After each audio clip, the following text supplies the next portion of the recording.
Alors bonjour, bonsoir et bienvenue donc sur la chaîne de Dark Whiteness 007 pour une toute nouvelle vidéo qui change un petit peu de ce que je fais d'habitude. Aujourd'hui je vais plutôt vous parler donc d'un événement qui va avoir lieu donc normalement la semaine prochaine, je pense que vous en avez entendu, il s'agit donc de la marque à la pomme et donc de sa keynote. Normalement elle est censée avoir lieu le 12 septembre d'après les dernières informations que nous avons eues.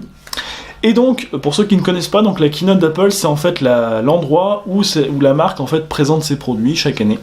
Et donc cette année, ils vont le faire donc dans leur tout nouveau centre qu'ils viennent de construire. Bien sûr, hein, le but c'est de le présenter en grande pompe. Et on va donc en parler aujourd'hui. Quels produits vont être normalement présentés, un petit peu de caractéristiques, peut-être quelques prix, et est-ce que ça semble plutôt intéressant ou pas.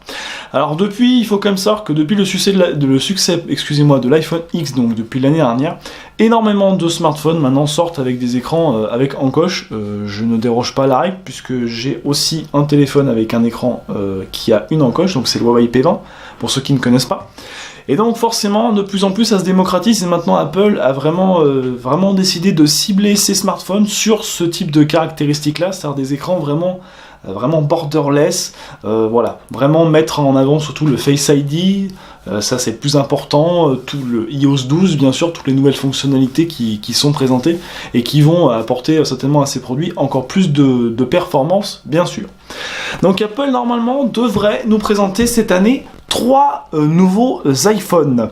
Donc on aurait un iPhone XS, XS Plus, et on aurait un équivalent d'iPhone 9 qui serait un petit peu comme, je sais pas si vous vous rappelez de l'iPhone 5C qui était fait un peu en plastique, et donc qui sera bien sûr moins cher que ses frères, hein. Ça je pense que comme vous pouvez le voir, on peut le comprendre.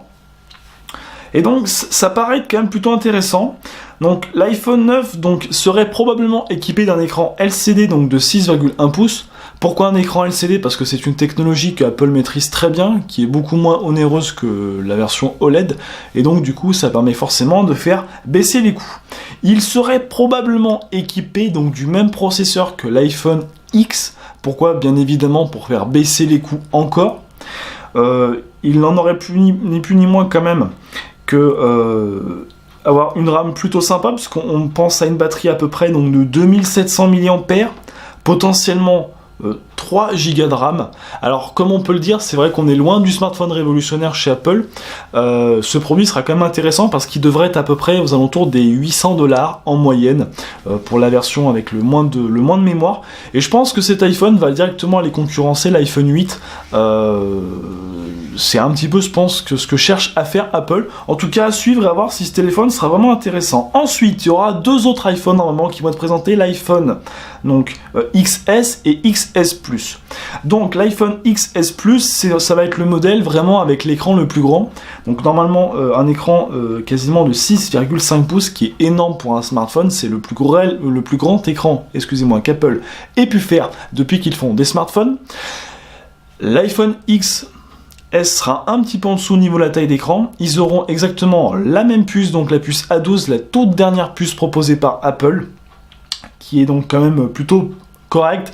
En termes de RAM, on devrait normalement, je pense, espérer le 4 Go, ce qui serait quand même pas mal, je pense qu'on devrait pouvoir les atteindre. En termes de stockage, on connaît Apple, on sait qu'en général, leurs produits ont une capacité de stockage plutôt importante, en moyenne, rarement en dessous de 64 Go. Maintenant, ça devient la norme, même pour la plupart des smartphones. Hein, et forcément, les prix vont aussi monter puisque les 2 iPhones, donc le XS et XS Plus, devraient être vendus tous les deux à plus de 1000 €, même pour ceux qui ont le moins de mémoire de stockage à l'entrée. Ça peut paraître beaucoup à y regarder, on sera quand même sur des écrans qui seront OLED, des écrans de très belle définition. Au niveau des capteurs, par contre, j'ai pas plus d'informations que ça, mais ne doutez pas qu'Apple va forcément chercher à améliorer au moins la partie logicielle de sa photo, puisque ces capteurs sont déjà performants, mais il faut quand même savoir qu'aujourd'hui on fait mieux qu'Apple. Le Huawei P20 Pro, le Samsung Galaxy S9 Plus, le Note aussi 9 font quasiment mieux en photo aujourd'hui, ou quasiment aussi bien que l'iPhone X, qui n'est, en tout cas à mon sens, pas le meilleur photophone, mais qui est un excellent photophone aujourd'hui.